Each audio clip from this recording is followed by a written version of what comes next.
बंगाल में एक इंसान निकालो जो बोलेगा ममता बनर्जी को नहीं देंगे। सब ममता बनर्जी को चाहते हैं। ममता बनर्जी 42 सीट पे अपना पार्टी का कैंडिडेट को इलेक्शन कैंडिडेट बनाएगा। शुभेंदु अधिकारी को मुझसे प्यार हो गया मुझे लगता है, ठीक है, इसीलिए मेरा नाम लिया होगा। विरोधी दल इंडिया जो ताकत वहाँ आएगा तो उसको देखिएगा ममता बनर्जी के सबका लिए बोलेगा तो ममता बनर्जी प्राइम मिनिस्टर हम लोग उम्मीद करते हैं। तो ममता बनर्जी एक ऐसी नेत्री है जो एक एक वोटर को जो है उनका ख्याल रखते हैं, तो हम तो उनकी कर्मी है। बीजेपी के पास कोई काम नहीं है, उनका पास सिर्फ काम है जो हाईलाइटेड फेस है, जो समाज के लिए काम करता है, उनके पीछे ईडी सीबीआई सारे दफ्तर को लगा देना। क्योंकि ये चीज़ ऊपर चाहते हैं जो आपस में हिंदू मुसलमान या क्रिश्चियन जैन जो भी धर्म का है आपस में डिवाइड ना हो। देश को लोग अपना प्राइवेट प्रॉपर्टी समझ लिया, समझ के जो दिल में आ रहा है कर रहा है। लेकिन मैं बोलूँगा 2024 आ रहा है, पब्लिक तैयार है उनको जवाब देने के लिए। राम मंदिर से हम बीजेपी को बंगाल में फायदा नहीं होने देंगे, क्योंकि बीजेपी धर्म की राजनीति करती है और हमारी नेत्री ममता बनर्जी इसके खिलाफ है। ये कहना है विधायक स्वर्णकमल साहा का। दरअसल कोलकाता के ward number 59 Trinamool Congress unit की ओर से ब्लड डोनेशन प्रोग्राम का आयोजन किया गया। इसके साथ ही वार्ड के कई जरूरतमंद लोगों के बीच कंबल भी बांटा गया और बच्चों के स्कूल बैग्स भी बांटे गए। इस दौरान मैसेज भी दिया गया कि टीएमसी के सैनिक हर वक्त आवाम की खिदमत के लिए हाजिर रहते हैं। ठंड को देखते हुए ब्लैंकेट हो या फिर पढ़ने वाले बच्चों के लिए स्कूल बैग हो, हर चीज का इंतजाम टीएमसी के कैडर करते हैं। वहीं इस दौरान वार्ड की काउंसलर जॉली बोस भी उपस्थित हुई। इन सब के अलावा नेता और अभिनेता जुनैद खान भी स्पेशल गेस्ट की तौर पर उपस्थित हुए। इस दौरान उन्होंने कहा कि चुनाव विधानसभा हो या लोकसभा, जीतेगी सिर्फ ममता बनर्जी ही। वहीं उन्होंने वार्ड में काम कर रहे लोगों की भी तारीफ की और कहा कि यही तृणमूल की पहचान है। हम जोड़ा फूल की तरह हर वक्त खिले रहते हैं और लोगों के लिए खड़े रहते हैं। आइए सुनते हैं इस दौरान सभी ने क्या कुछ कहा है।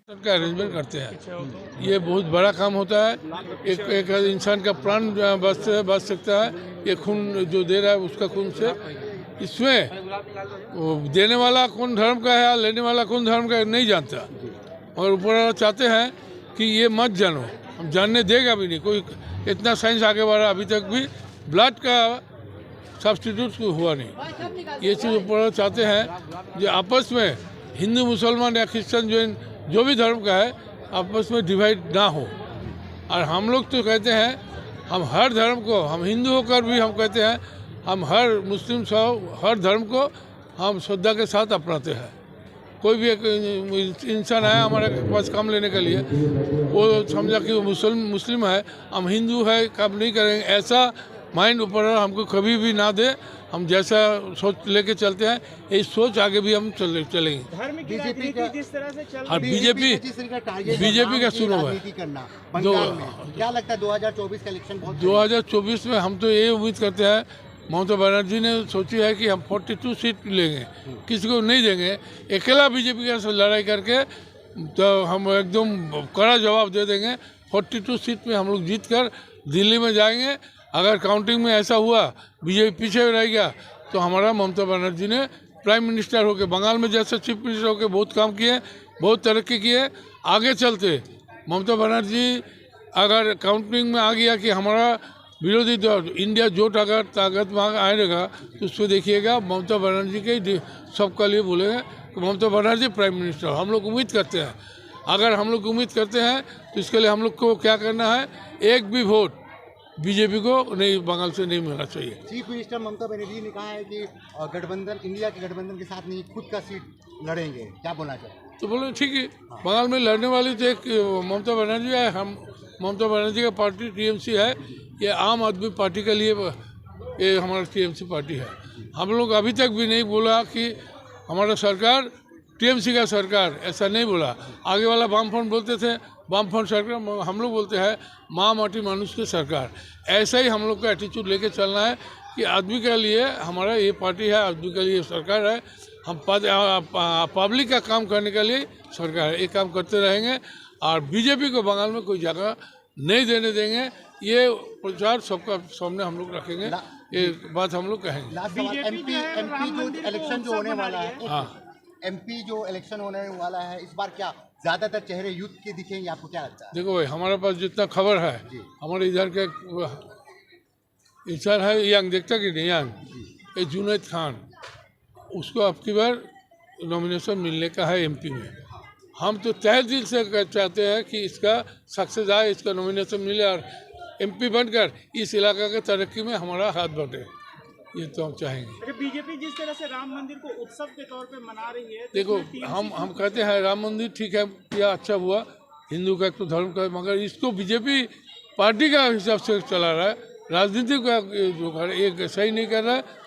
राम मंदिर के लिए हम हिंदू है, हम सोचे श्रद्धा करेंगे, और ये नहीं कि ये लेके कोई पार्टी अपना फायदा करेंगे, इसमें राजनीतिक फायदा होना नहीं चाहिए और होने देंगे भी नहीं हम लोग। अच्छा, लोकसभा चुनाव में जिस तरह से देखा जा रहा है कि धर्म की राजनीति हो रही है, तो क्या लगता है कि इसमें ममता बनर्जी भी अलग से फैसले ले लिए हैं कि हम बंगाल में अकेले चुनाव लड़ेंगे, तो इंडिया गठबंधन में दरार होगा, बीजेपी को फायदा होगा, ऐसा नहीं लगता है? ऐसा दरार नहीं होना चाहिए, क्योंकि ममता बनर्जी छोड़ के और किसी को भी बंगाल में एक इंसान निकालो जो बोलेगा ममता बनर्जी को नहीं देंगे, सब ममता बनर्जी को चाहते हैं। ममता बनर्जी 42 सीट पे अपना पार्टी का कैंडिडेट की इलेक्शन कैंडिडेट बनाएगा, वो कैंडिडेट पूरा 42 हम लोग जीत के आकर दिल्ली में जाएंगे, दिल्ली को ये बात मैसेज देंगे कि बंगाल में ममता बनर्जी जैसा हमारा नेत्री है, ऐसा नेत्री हमारा इंडिया हिंदुस्तान में भी होना चाहिए, ताकि हिंदुस्तान का तरक्की करे और कोई भी भेदभाव नहीं रहना चाहिए हिंदू मुस्लिम में।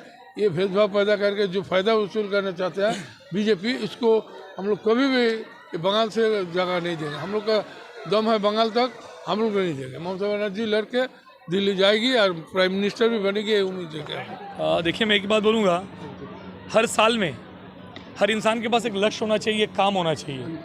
तो 59 वार्ड में ये मारुति बागान एरिया पे मेरे छोटे छोटे जो भाई है नदीम और सोनू, इन लोग का एक काम रहता है कि भाई हर साल घूमने के बाद मुझे समाज के लिए काम करना है, पब्लिक के लिए काम करना है। तो मैं बहुत खुश हूँ कि जिस उम्र पे इंसान को सिनेमा हॉल पे या पार्क में होना चाहिए, उस उम्र में ये लोग एरिया पे आकर के हर इंसान के लिए काम कर रहे हैं। तो ये सारा चीज़ जितने भी देख रहे हैं, सारा हमारा छोटा भाई जो सोनू है उसी का नेतृत्व पे हुआ है। मैं बोलूँगा आगे भी आप काम करो, हम लोग आपके साथ हैं। शेख शाहजहां से जुड़े हुए मामले में आपका भी नाम सामने आ रहा था, इसको लेकर आप क्या बोलेंगे? शुभेंदु अधिकारी को मुझसे प्यार हो गया, मुझे लगता है, ठीक है, इसीलिए मेरा नाम लिया होगा।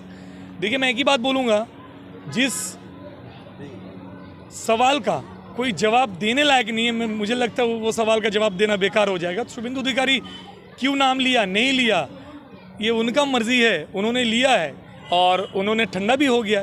देखिए क्या होता है, बीजेपी के पास कोई काम नहीं है, उनका पास सिर्फ काम है जो हाईलाइटेड फेस है, जो समाज के लिए काम करता है, उनके पीछे ईडी सीबीआई सारे दफ्तर को लगा देना, क्योंकि 80 से भी ज़्यादा दफ्तर को बीजेपी गवर्नमेंट ने खरीद चुका है।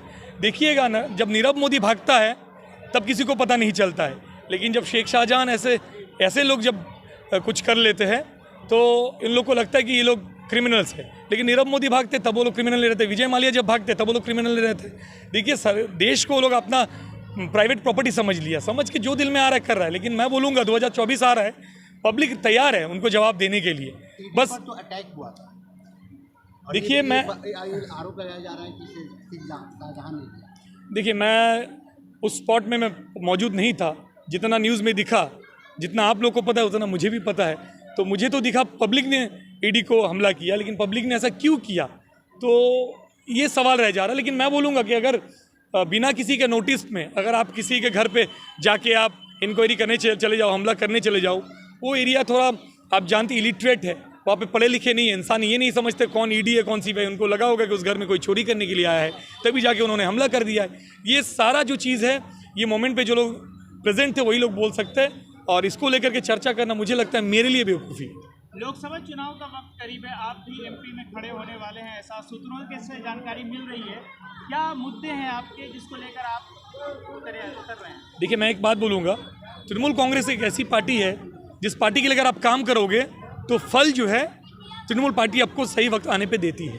तो ममता बनर्जी एक ऐसी नेत्री है जो एक एक वोटर को जो है उनका ख्याल रखते हैं। तो हम तो उनकी कर्मी हैं। अगर उनको मेरा अंदाज़ पसंद आया, मेरा काम पसंद आया, तो 2024 सामने है, आप लोग को दिख जाएगा टीवी के पर्दे पे। अगर मेरा नाम आया तो शायद मैं सेवा करने का मौका मुझे मिलेगा, अगर नहीं रहा तो जैसे मैं था वैसे मैं काम कर रहा था और आगे भी करता रहूँगा।